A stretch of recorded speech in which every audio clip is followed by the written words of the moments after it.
৮০ বছরেও অনবদ্য দিলারা জামান আসছে নতুন নাটক। খ্যাতিমান অভিনেত্রী দিলারা জামান বয়স ৮০ উত্তীর্ণ হয়েছে, তবুও এখনও অভিনয় সরব। নিয়মিত কাজ করছেন নাটক সিনেমায়, বয়সকে যেন আটকে রেখেছেন তিনি। নতুন গেট আপ ও মেকআপে প্রায়ই চমকে দেন। অভিনয়ে বয়স কোনো বাধা নয়, এটি অভিনেত্রী আবারও যেন বুঝিয়ে দিলেন। সম্প্রতি তিনি শেষ করেছেন প্রেম দিওয়ানা দাদি নামে একটি নাটকের কাজ, যেখানে কেন্দ্রীয় চরিত্রে অভিনয় করেছেন দিলারা জামান।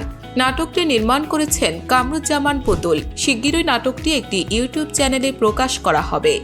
প্রাপ্তির জায়গা থেকে অভিনেত্রী বলেন, এক জন্মে এত ভালোবাসা ও সম্মান পেয়েছি যে আমি দেশবাসীর কাছে ঋণী। এ বয়সেও আমার মতো একজন অভিনেত্রীকে নির্মাতা, দর্শক ও গণমাধ্যম কর্মীরা মনে রেখেছেন। আমার প্রতি সবার সুদৃষ্টি রয়েছে, এটাই আমার প্রাপ্তি। মুক্তির অপেক্ষায় রয়েছে দিলারা জামান অভিনীত সিনেমা জঙ্গলি।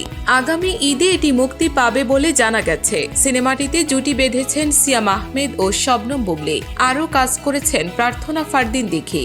দিগদিগন্ত ডেস্ক।